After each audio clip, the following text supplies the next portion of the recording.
Hello bachcho, let's read the following question. Suppose that eta naught is the ratio of the molecular concentration of hydrogen to that of nitrogen at Earth's surface, while neta is the corresponding ratio at the height h is equals to 3000 meter. Find the ratio eta to eta naught at the temperature T is equals to 280 Kelvin, assuming that temperature and the free fall acceleration are independent of the height. क्या assume कर लेना है कि जो temperature and free fall acceleration है वो independent है height के, और हमें क्या करना है molecular concentration of hydrogen to that of nitrogen. एक तो अर्थ के सरफेस पे दिया है और दूसरा हमें दिया है एक हाइट, तो हमें उसका क्या करना है रेशियो निकालना है ईटा टू ईटा नॉट का, रेशियो कितना होगा। So first of all we will talk about the key concept used in the question. इस क्वेश्चन में क्या की कॉन्सेप्ट यूज हो रहा है, तो क्वेश्चन को हम सॉल्व करेंगे with the formula n is equals two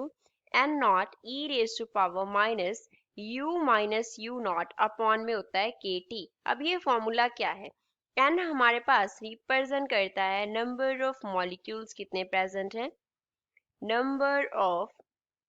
molecules. Basically हमारे पास क्या होता है कंसंट्रेशन होता है, क्या होता है concentration of molecules, number of molecules per unit volume कितने प्रेजेंट है, तो इसे हम क्या बोलते हैं कंसंट्रेशन। तो कंसंट्रेशन को हमने डिनोट किया है किससे एन से। अब ग्राउंड लेवल पे सरफेस पे सपोज ये लेवल है जिसका जो एनर्जी है वो यू नॉट है, इस पे जो कंसंट्रेशन है वो एन नॉट है। अब ये वाला जो लेवल है जिसकी जो हाइट है ग्राउंड से वो कितनी गिवन है H is equals to 3000 meter हमें गिवन है, उस पे जो नंबर है वो एन है एंड एनर्जी कितना है यू। यू यहाँ पे डिनोट करता है पोटेंशियल एनर्जी को, you here denotes the potential energy and potential energy जो है वो ग्राउंड पे कितनी होगी, क्योंकि हाइट जीरो है तो ग्राउंड पे उसका वैल्यू जो है वो जीरो हो जाएगा एंड एक पर्टिकुलर हाइट पे उसका जो वैल्यू है वो क्या रहेगा एम जी एच। एम यहाँ पे क्या डिनोट करता है, M here denotes the molecular weight, molecular weight को डिनोट करता है capital M, g acceleration due to gravity and H क्या हो गया लेवल का हाइट हो गया। के एंड टी क्या है, के बोल्ट्जमैन कांस्टेंट को डिनोट करता है, के here denotes the Boltzmann constant and T here denotes the temperature, T क्या डिनोट कर रहा है टेम्परेचर को डिनोट करता है। फॉर हाइड्रोजन हम इक्वेशन लिखते हैं, फॉर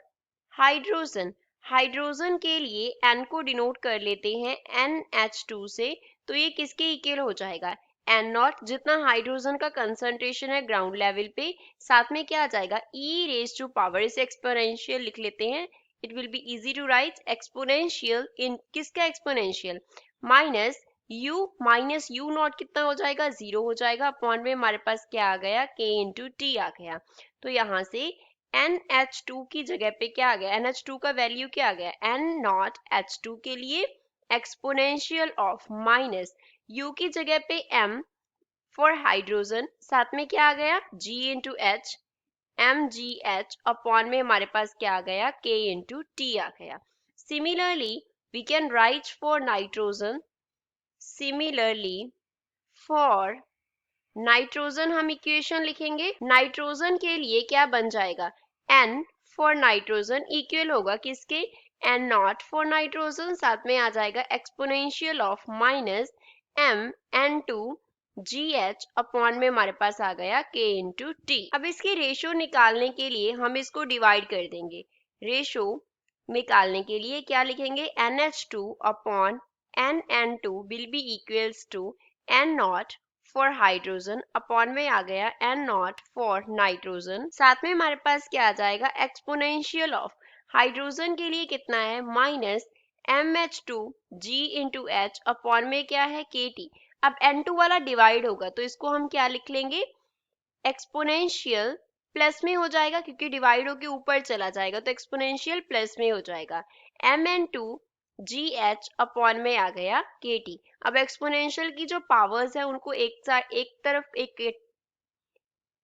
उनको एक साथ लिख लेंगे, तो N जो है फॉर H2 अपॉन में हमारे पास क्या है NN2 किसके इक्वल आ जाएगा N नॉट H2 अपॉन में N नॉट N2, साथ में हमारे पास क्या आ गया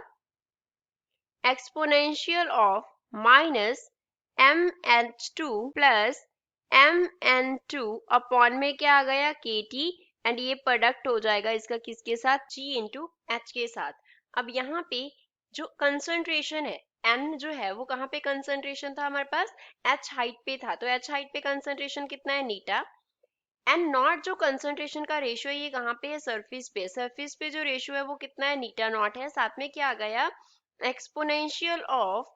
molecular mass of nitrogen minus molecular mass of hydrogen upon में क्या है K इंटू टी, और साथ में हमारे पास क्या आ गया, G इंटू H आ गया। टेम्परेचर T का जो वैल्यू हमें गिवन है दैट इज 280 केल्विन गिवन है, H height that is given equals to 3000 meter, G acceleration due to gravity का वैल्यू 9.8 मीटर पर सेकंड स्क्वायर हमें गिवन है, एंड जो मॉलिक्यूलर मास होता है किसका, नाइट्रोजन का, वो कितना होता है, इट इज 28 इंटू 10⁻³ किलोग्राम पर मोल के इक्वल होता है, एंड मॉलिक्यूलर मास जो है हाइड्रोजन का वो होता है हमारे पास 2 इंटू 10⁻³ एंड यूनिट्स होती हैं किलोग्राम पर मोल। अब सभी वैल्यूज हमारे पास हैं तो यहाँ से हम क्या करेंगे, इसमें फिल कर देंगे, तो eta is equals to eta naught into exponential of, यहाँ पे क्या आ जाएगा हमारे पास 28 इंटू 10⁻³